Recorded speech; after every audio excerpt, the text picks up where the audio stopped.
Estamos no norte da Itália, em Turim, com os celibatários consagrados da Comunidade do Caminho Novo.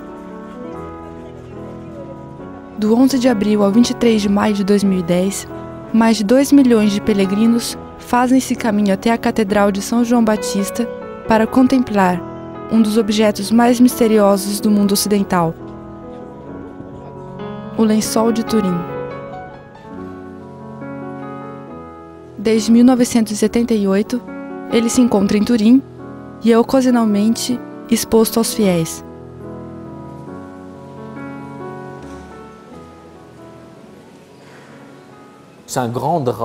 É um grande lençol que tem um pouco mais que 4 metros de comprimento. E vemos a imagem de um homem nu, de frente e de costas. Ele tem todas as chagas do Cristo. Reconhecemos a flagelação.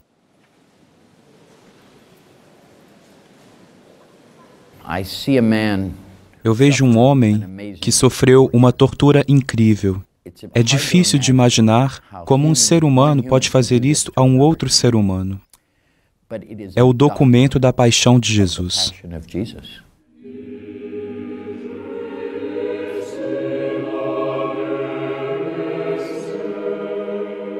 Esse tecido em linho é o único no mundo em que se pode observar a impressão exata do corpo que ele envolveu. Um homem morto, torturado, de mais ou menos 1,80 m, aproximadamente 30 anos, com barba e cabelos longos.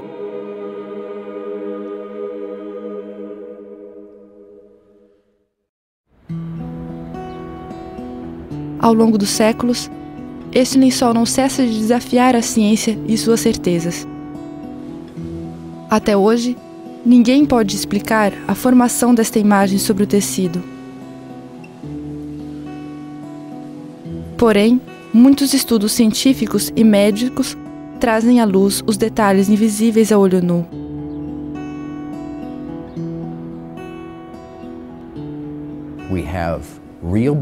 Temos sangue verdadeiro, comprovado cientificamente. Temos uma imagem que não é nem pintada, nem fotografada, nem queimada, nem de maneira alguma feita por mãos humanas. A imagem no lençol não foi fabricada. Isto quer dizer, ela não foi feita para nos enganar.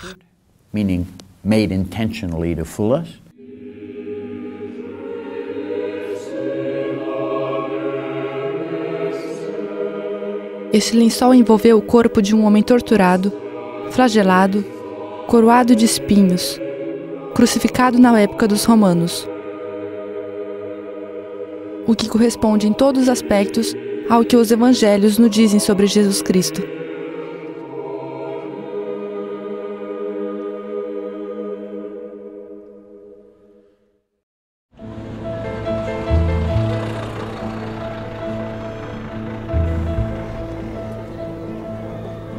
Mas qual é a origem desse lençol? De onde ele vem? Sua história é tão misteriosa, assim como o rosto do homem que nele está. Pois até o século XIV, não temos nenhum rastro seguro deste lençol. É em 1357 que ele aparece no Colegiado de Léry, na França. Afirmam que é o lençol do Cristo. Ele atrai multidões consideráveis. Mas quase que imediatamente nasce uma polêmica quanto à sua autenticidade.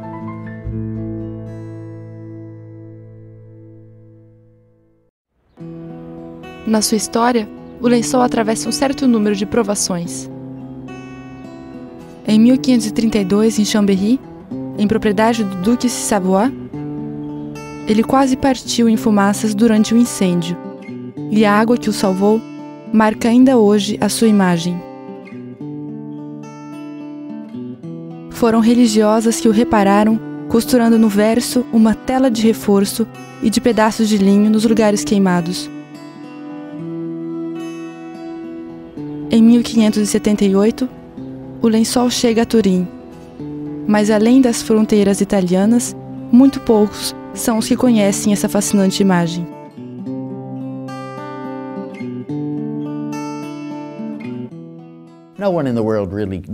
Ninguém no mundo conhecia. Em 1898, um fotógrafo italiano, Secondo Pia, fez a primeira fotografia do lençol e descobriu as propriedades dessa imagem que o impressionaram. O interesse científico pelo lençol nasceu mais ou menos em 1898, quando Secondo Pia, pelas suas primeiras fotografias, mostrou que a imagem sobre o lençol era um negativo. Quando vocês o fotografam e quando vocês olham o negativo, é um positivo que aparece mais natural. É diferente de todas as imagens que jamais tínhamos visto. Secondo Pia abriu a porta para a ciência.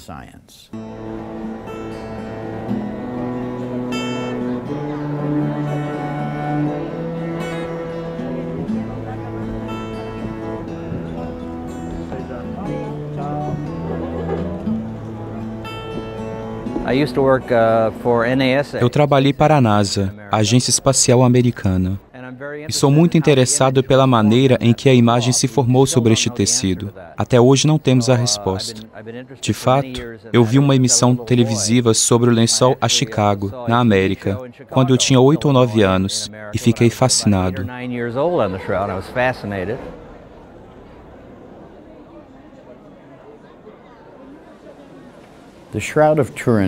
O lençol de Turim coloca um grande desafio para a ciência. É um desafio porque é um tecido que contém uma imagem com propriedades físicas que ninguém nunca viu equivalente.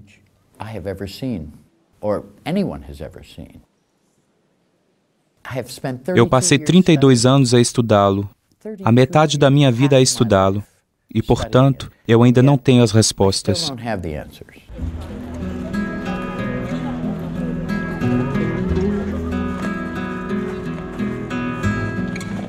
Barry Schwartz é americano, fotógrafo científico. Ele acompanha durante alguns dias a Turim um grupo de peregrinos vindos dos Estados Unidos. Sua história com o lençol começa em 1976, quando ele terminava um projeto de pesquisa no Laboratório Nacional de Los Alamos, um dos laboratórios mais conhecidos nos Estados Unidos.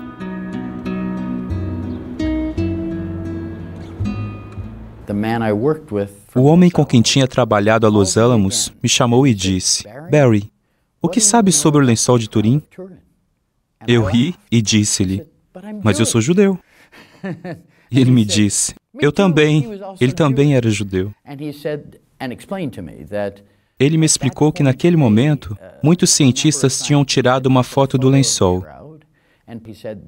E me disse que eles estavam muito surpresos que esta imagem possuísse tais características, que iriam reunir uma equipe de cientistas para ver se poderiam ter uma permissão para ir até Turim e examinar o lençol e tentar compreender como esta imagem foi formada.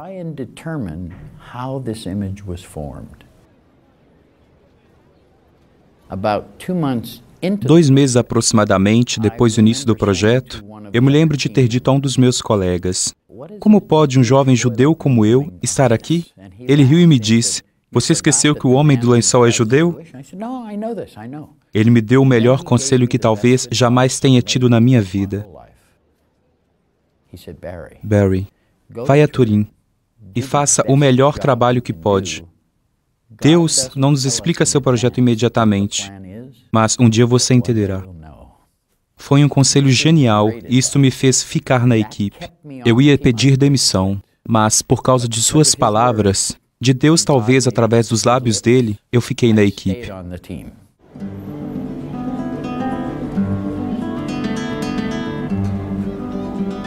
Foi assim que, a partir de 9 de outubro de 1978, essa equipe chamada de STURP, composta de mais ou menos 40 experts científicos, se mudou para Turim com 6 toneladas de material sofisticado. Os cientistas só tinham 5 dias e trabalhavam noite e dia para submeterem os melhores testes nesse tecido.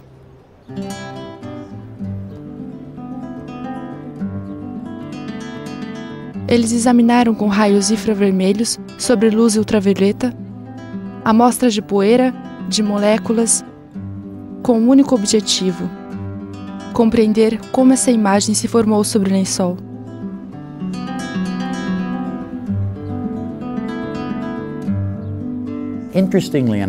E é interessante constatar que depois de todo o nosso estudo, podíamos dizer o que ele não é. Não é nem uma pintura, uma fotografia, uma queimadura, uma gravura, uma fricção. Mas não podíamos responder à única questão que tínhamos: como a imagem se formou?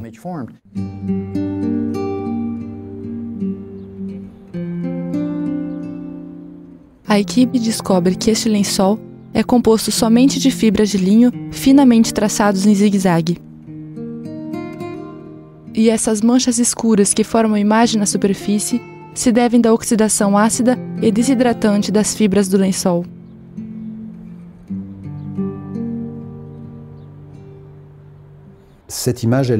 Esta imagem é extremamente superficial. Quer dizer que ela aparece somente de um lado. E esta cor amarelada não atravessa o tecido. É uma camada extremamente pequena, de ordem de 10 a 20 nanômetros, e é mais fino que um fio de cabelo. Ela é extremamente difícil de ser observada ao microscópio.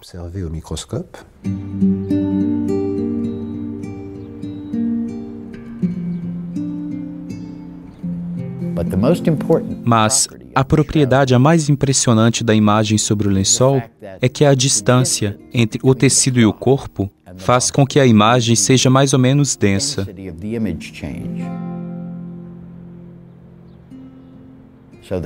Quanto mais o corpo está próximo, mais a imagem é escura. Quanto mais ele está longe, mais a imagem é clara. Então, a imagem do lençol não vem apenas de um contato. Ela também se formou à distância do corpo.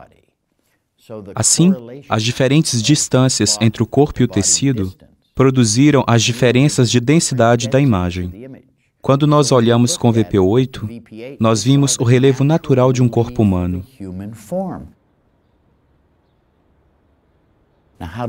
Então, como produzir uma tal imagem?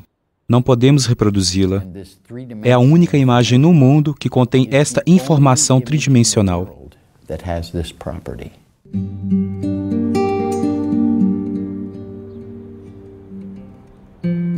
Esta imagem impressa sobre o lençol mostra um relevo ainda mais detalhado.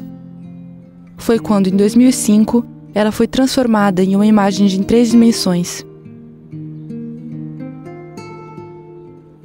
Ela foi realizada pelo Dr. Suns, um médico especialista em imagens 3D no Panamá, na América Central.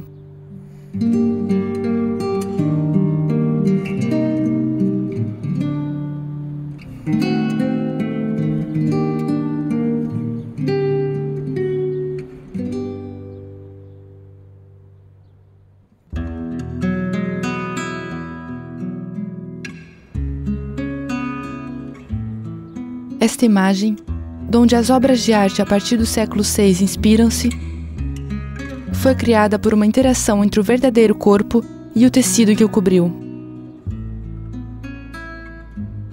Mas de quem é esse corpo? Como este homem morreu? Ele viveu uma crucificação? Este fim abominável reservado aos criminosos e aos escravos da sociedade romana?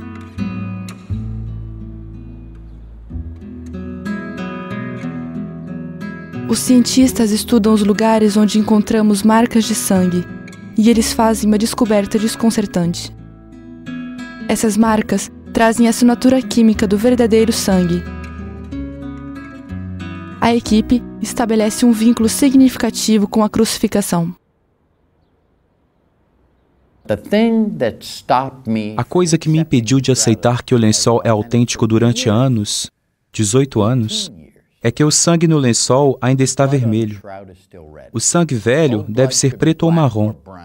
Ninguém nunca pôde responder durante 18 anos por que o sangue no lençol continuou vermelho. E em 95, num telefonema com o Dr. Adler, um químico judeu que provou que o sangue sobre o lençol é verdadeiro, e ele me disse algo que eu nunca tinha ouvido antes.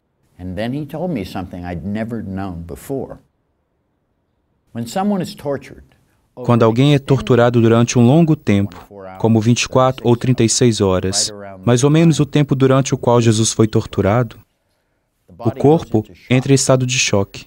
Jesus não recebeu água, ele foi flagelado. Ele entrou em choque anafilático. Depois de algum tempo, nessa espécie de choque, as paredes das células vermelhas do sangue começam a se decompor. E o fígado espalha pelo corpo, através do sangue, uma enzima que se chama bilirrubina. E quando isto acontece, o sangue fica vermelho para sempre. E quando descobri isto, foi a última peça do quebra-cabeça. E isto me deu a convicção que o lençol é autêntico, porque me foi dada uma resposta científica e credível para a última questão que eu tinha.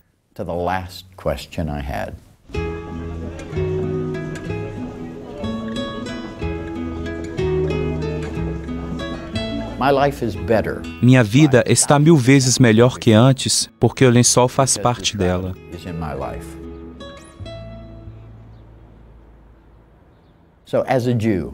Assim, como judeu, talvez seja a maior ironia da minha vida.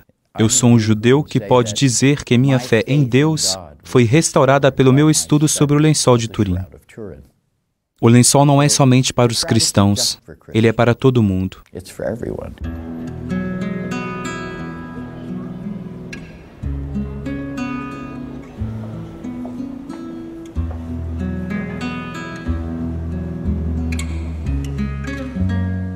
Os indícios, escondidos na imagem, revelados pela pesquisa científica, permitem um estudo médico da imagem do lençol. Ela revela que este homem viveu uma verdadeira tortura e que foi morto, crucificado.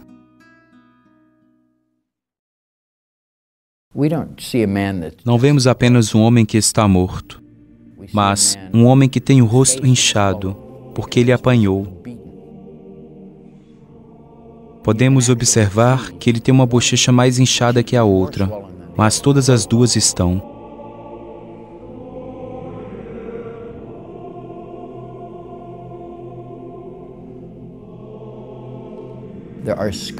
Ele tem traços de flagelação por um flagrum romano, que era um chicote feito de 3 correias de couro como uma ponta, um pedaço de chumbo como os halteres. E o corpo está coberto com mais de 120 traços de chicotada.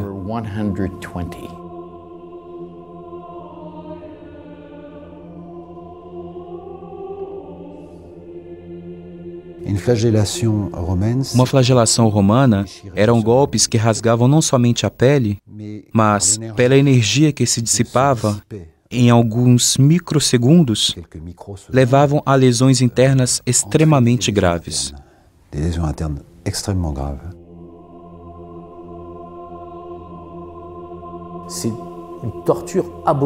É uma tortura abominável. É um homem que no fim da flagelação iria morrer. Os rins não funcionavam mais, ele perdia litros de sangue, ele estava completamente desidratado. O homem que estava na cruz não restaria que por algumas horas.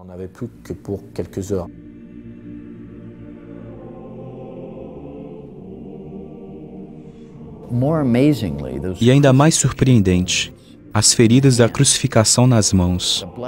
As marcas de sangue no lençol nos mostram que ele foi crucificado pelos punhos. Os romanos sabiam que se ele fosse crucificado pelas palmas, poderia se libertar. Mas se pregamos aqui, e o prego passa por aqui, nunca poderemos nos libertar.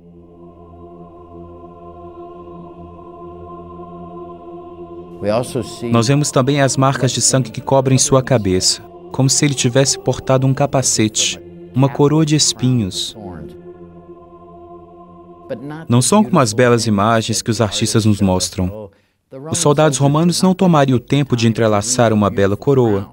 Eles pegaram um arbusto de espinhos e o esmagaram sobre a sua cabeça, que fez com que sangrasse em todos os lados.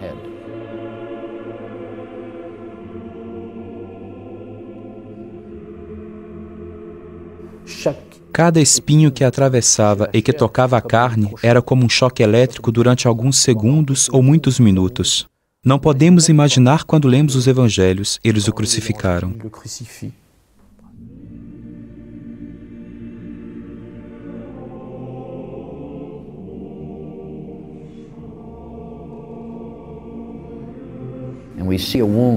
Vemos também uma ferida na sua costela.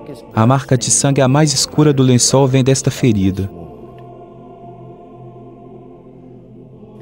O sangue escorreu nas suas costas. Assim, temos este tecido coberto de sangue e de feridas, que corresponde exatamente ao que Jesus foi submetido segundo os Evangelhos.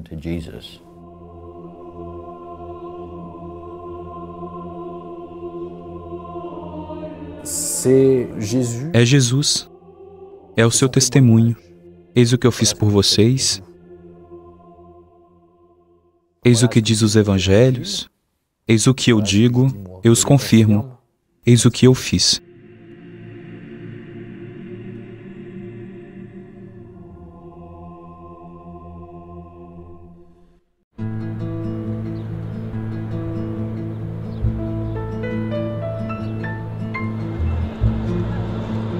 Contudo, em 1988, alguns cientistas procuram determinar a idade do lençol. Eles retiram uma pequena amostra do lençol e o submetem à datação do carbono 14.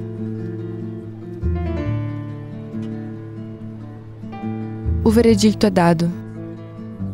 O linho data do século XIV. A origem do lençol está situada entre 1260 e 1390. Apesar de todas as pesquisas anteriores, o lençol será um falso da Idade Média fabricado por um gênio. Este resultado desconcertante faz os grandes títulos dos jornais do mundo.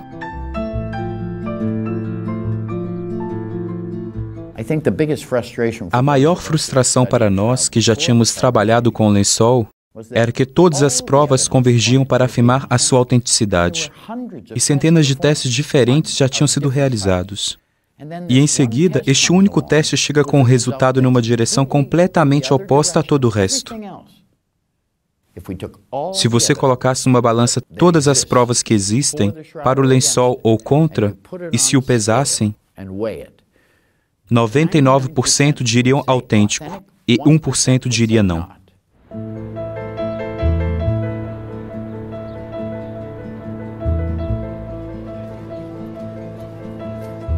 Hoje, muitas hipóteses poderiam explicar os resultados da datação do carbono 14, incluindo aquela de Ray Rogers, um químico americano, membro da equipe do Sturp. Segundo ele, a amostra retirada não seria representativa do conjunto do lençol de linho. Em 2005, ele publica em uma das maiores revistas de química que o lugar escolhido continha fios de algodão que foram adicionados mais tarde. O lençol de origem teria sido reparado no século XV, com fios de algodão completamente diferentes.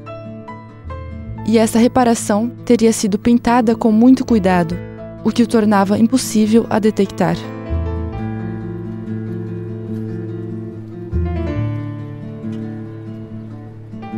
Uma outra hipótese poderia explicar os resultados da datação do carbono 14.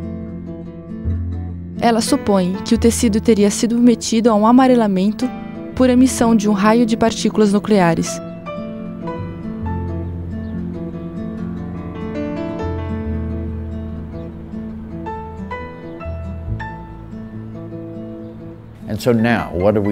E agora, o que nos resta? Nós temos uma data radiocarbônica baseada sobre uma amostra que não representa o corpo principal do tecido do lençol, e por causa disto, a datação do carbono de 1988 deve ser deixada de lado. E talvez uma nova datação deve ser feita no futuro. Mas devo acrescentar uma coisa. Existe algo que chamamos a fé. E existe um momento com o lençol onde a ciência para. No fim das contas, cada indivíduo deve olhar o lençol e decidir ele mesmo em seu coração o que o lençol significa para ele. O lençol não veio com um manual que nos diz o que se deve crer. Eu não acredito que a resposta está no lençol, mas nos olhos e no coração daqueles que o veem.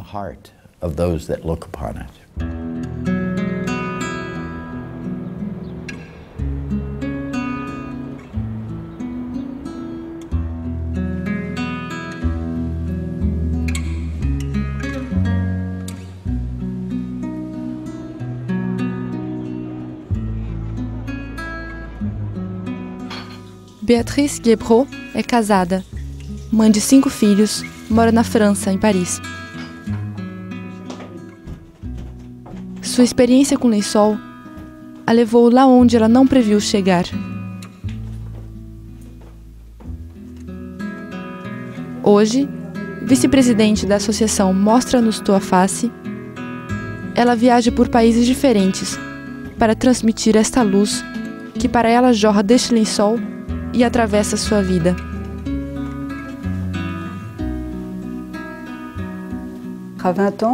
Aos 20 anos, vivemos uma provação na família.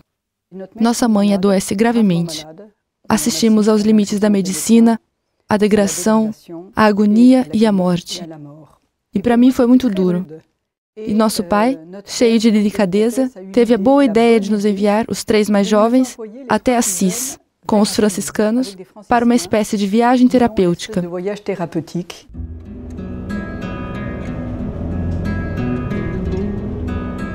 Fazendo escada a Turim, é na catedral que Beatriz descobre 2 grandes reproduções naturais do lençol.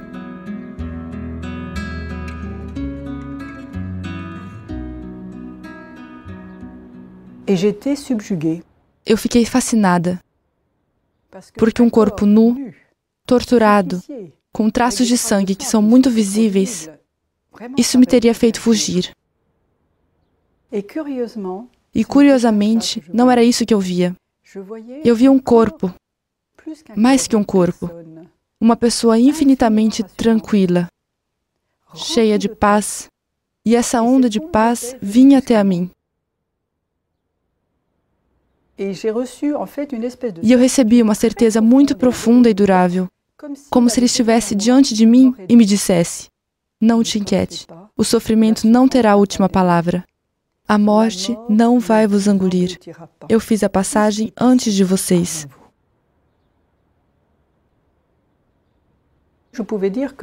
Eu podia dizer que eu o havia encontrado. Eu podia dizer como Froissart: ele existe, eu o encontrei.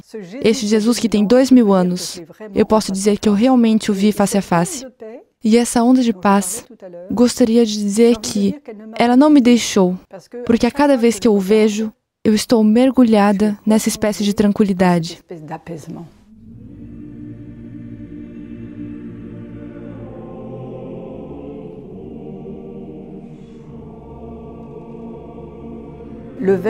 E o Verbo se fez carne, o Logos,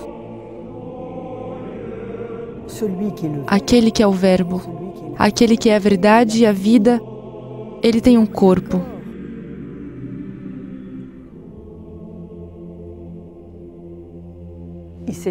Ele se fez a nossa condição para que possamos encontrar a nossa dignidade.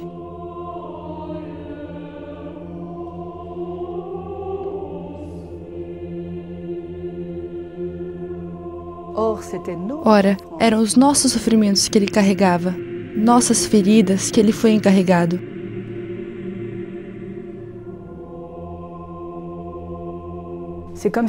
É como se ele tivesse tomado o pior para ele, para nos ajudar a tomar fôlego e a continuar a viver depois das provações.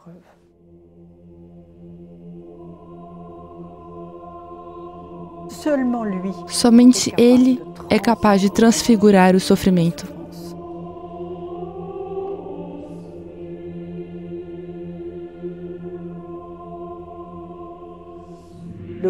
E o corpo ressuscitado saiu deste tecido de morto.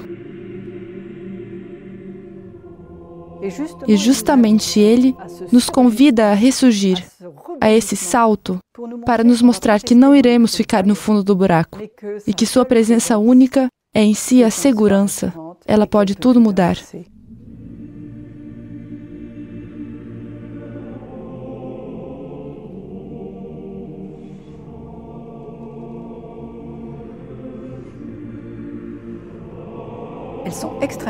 As suas mãos são extremamente belas. Quando eu penso que são estas as mãos que multiplicaram os pães, que abençoaram as crianças, que tocaram os cegos,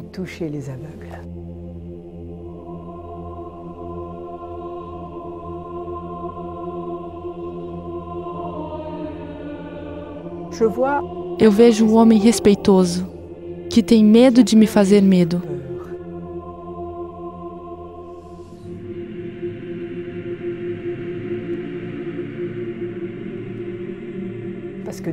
Porque Deus é tímido. Deus é tímido porque Ele está mendigando o amor. Esse Deus todo-poderoso, que pode fazer as galáxias dançarem, Ele está desarmado diante de mim, porque Ele espera que eu esteja pronta para abrir a minha porta.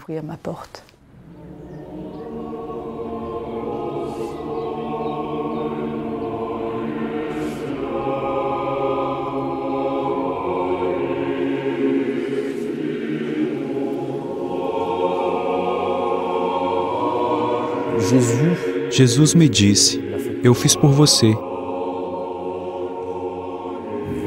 E eu, o que eu fiz por ele? Jesus me traz o seu lençol. Quando irei morrer, eu vou ver Jesus. Meu lençol, como ele será? Ele será todo branco? Prova do meu egoísmo, do meu eu? Ou será ele marcado de sangue, de suor? Prova do que eu fiz pelos outros, do meu sacrifício pelos outros. É isto para mim o lençol de Turim.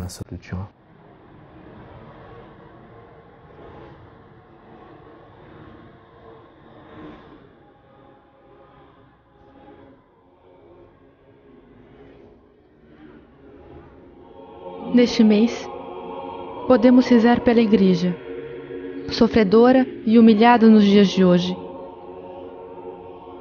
Que ela possa, em todos os momentos, guardar a esperança em Jesus.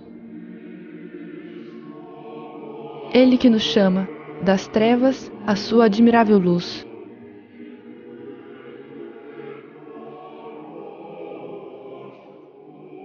A palavra deste mês está na carta aos Colossenses, capítulo 1, versículos 15 a 19.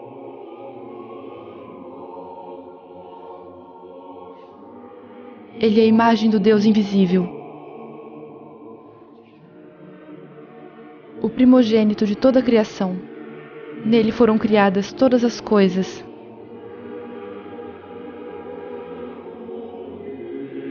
Ele é a cabeça do corpo, da Igreja.